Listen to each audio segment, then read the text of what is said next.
Shohei Ohtani becomes the inaugural member of the 50-50 club in one of the greatest single-game performances in baseball history. The Kings open training camp and have abandoned the 1-3-1, and Eric Bieniemy blames himself for UCLA's craptacular start on offense. Good morning. I'm James. This is your daily dose of sports and snark for the greatest sports city in the world, Los Angeles. This is the faithful Angelenos morning report. It is September 20th, 2024, back in Northern California, unapologetically representing LA, and we have got a lot of LA sports to talk about. So if you like being in the know, clickety-clack the like button, clickety-clack the subscribe button. There's a notification bell. Hit that. It'll let you know when we drop new content. Sharing is caring. Let people know we exist, and by all means comment. Now, before we go through the news and notes, a look at the scoreboard. Dodgers 20, Miami 4. Wow.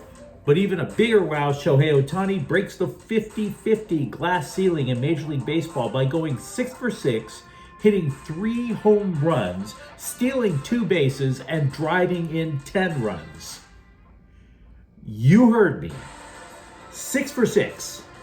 Have you ever once been to a game and saw someone go 6 for 6? I saw Tony Gwynn go 5 for 5 once. Have you ever seen anybody drive in 10 runs live? Because I sure haven't. And nobody has ever seen somebody hit more than 50 homers and steal 50 bases in the same season until this guy decided to rock Dodger blue. The Dodgers qualified for the postseason for a 12th consecutive year, which means for the first time in his career, Ohtani is going to the playoffs. And keep in mind, this is for a guy. This is an amazing story. It's not just the feat in and of itself. This is a guy who was coming off of Tommy John surgery, so he couldn't pitch. His most trusted friend in the United States sold him out by stealing tens of millions of dollars to feed a gambling addiction. Then the social media mob and some scribes wrongly accuse him of betting on baseball. And this is what he does. This is what happens when you piss off Shohei Ohtani. And he didn't even admit he was mad. And by the way, his contract with the Dodgers mostly deferred. The Dodgers paid $2 million. That's it. For somebody to go 50-50 in one of the greatest individual game achievements in baseball history. Now, for the record, the charter member of baseball's 40-40 club, Jose Canseco, was most gracious congratulating Ohtani on Twitter. There was one guy who didn't sound gracious, but it was actually the right thing to do. He was ultimately proved himself to be a man of honor. Marlins manager Skip Shoemaker. Moments before Ohtani hit his 50th, Shoemaker was asked if he wanted Ohtani to be intentionally walked. F that. He was caught on camera saying, F that. Moments later, Ohtani hits his 50th. And let me tell you something. I respect Shoemaker for doing that. He went down swinging. He could have punked out. Everybody could have sat there and said, I don't want this to happen, and just intentionally walked Shohei Ohtani. Every time he went up, nobody wants to take a risk. And the Marlins are obviously a bad baseball team, but I will give them credit. They went out like men. Now, we're going to talk more about the Dodgers in a few minutes. Sparks 68, Minnesota 51. The Sparks close out one of the worst seasons in the history of the WNBA by snapping an 8-game losing streak. Times columnist Bill Plaschke, who is about as nuanced in his writing as the guy in the gym locker room who spills a bottle of cologne from his chest down to his genitals, Plaschke wants the owners to sell the team. Now, maybe if I feel like it in a couple of days, we'll discuss why that is a terrible idea. But for now, let's just close the book on the Sparks. Meanwhile, today, Colorado's in town to play the Dodgers at 7. Kyle Freeland is going to pitch for Colorado. He's 5-7 with an ERA of 4.89. And Dave Roberts has no idea who's going to pitch for the Dodgers tonight. Plot twist. Let's get to the news. Kings captain Anze Kopitar greeted the scribes in the dressing room for training camp and announced, quote, "We're not going to play the 1-3-1 this year," unquote, which is a bit of a shockwave for the franchise. Coach Jim Hiller ran the system. He replaced previous coach Todd McClellan, who was fired midway through last year. McClellan installed the 1-3-1, and because of that, we all assumed that they would keep this formation. If you are a hockey guy, it looks a lot like the left wing lock of the 1990s, which helped the New Jersey Devils win quite a few Stanley Cups. This year, the Kings will now look a little bit more like a traditional hockey team with a neutral zone forecheck. There are players on the Kings who are absolutely going to love this switch. Wingers Adrian Kempe and Kevin Fiala apparently told the front office at the end of last season they didn't want the 1-3-1 anymore because it is so restrictive, so extremely restrictive, that if they get the puck, they don't have enough of a chance to create an offensive counterattack. And it's funny because there is truth to that. I'm not going to front. The 1-3-1 is an extreme style.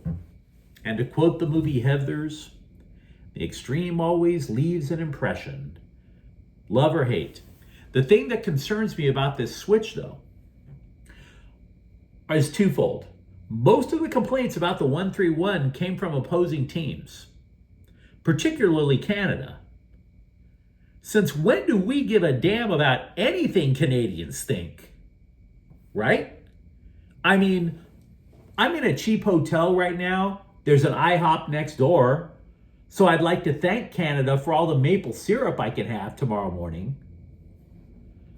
But aside from them keeping syrup coming, I don't give a bleep what they think about Kings hockey. And the other thing that really troubles me about this switch, the 1-3-1 did a lot to cover up how the Kings couldn't trust their goalies. Well, now they're not going to run the 1-3-1, and they still can't trust their goalies. So is that really an improvement? The 1-3-1 basically works if you could imagine you have one attacker, you have three guys in the neutral zone, and another one back on defense. It is designed to stop the opponent from getting speed through the neutral zone because you have to fight through that wall of three men. So, like I said, it's a way to help protect the goalie. Now that protection is gone. By the way, now that training camp is open for the Kings, switching from the 1-3-1 isn't the only task for the Kings this training camp. They have every intention on playing Quentin Byfield at center, which is fine. But who replaces him on the top line along with Kopitar and Adrian Kempe? Your guess is as good as mine. Could be free agent addition Warren Fogle. Could be Alex Laferriere.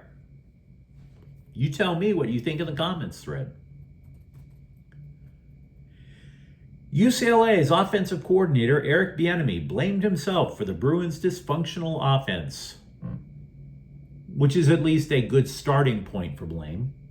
He told the LA Times, quote, "I go back and kick myself in the ass. Man, why'd I call this play? Why did I do that? Just like I'm hard on them, I'm even harder on myself because it's my job to make sure that I'm giving them the best opportunity," unquote. Don't get me wrong. Humility is a worthwhile trait. But if you recall, if you're a USC fan, former defensive coordinator Alex Grinch pointed the finger at himself a lot, and they didn't get better there either. Players have admitted to the Times that the play calling is wordy, which means that it's not easy to understand, and sometimes it means a huddle breaks a little later. Former coach Chip Kelly's play calls, they weren't wordy. Very simple. The Bruins could play quicker. The Bruins could play without having a lot of guesswork going on. The players are also telling of study sessions of the playbook at quarterback Ethan Garber's home. Now, in a general sense of things, I don't think it's worthwhile to cry over spilled milk since we're talking about Garber's here. But if you recall, we did mention Garber's was ranked by CBS as the worst quarterback in the Big Ten Conference. So I say we don't like to spill milk, right? Would you like to spill just a little bit of milk? Because CBSSports.com re-ranked the quarterback recruiting class of 2023. And Dante Moore, who transferred from UCLA up to Oregon, he did drop from 3rd to 5th. And this is somewhat interesting because if you recall, the class of 2023 for quarterbacks was considered to be loaded with all these elite prospects. Now, to be fair, you have to wonder what the scribe is basing the ranking for Moore on, because he's not playing. He is the backup on the Ducks to a Heisman candidate in Dylan Gabriel. So would the Bruins be better off had Moore stayed? I don't know.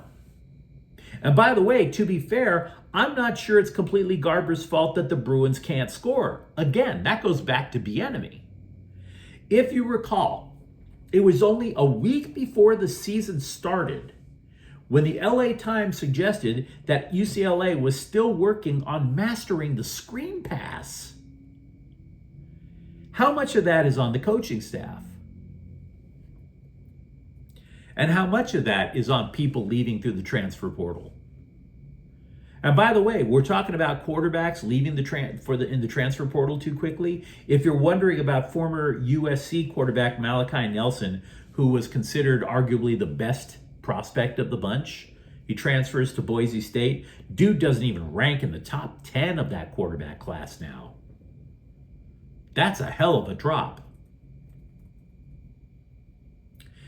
Chargers quarterback Justin Herbert returned to practice Thursday, albeit in a limited capacity to help his injured right ankle.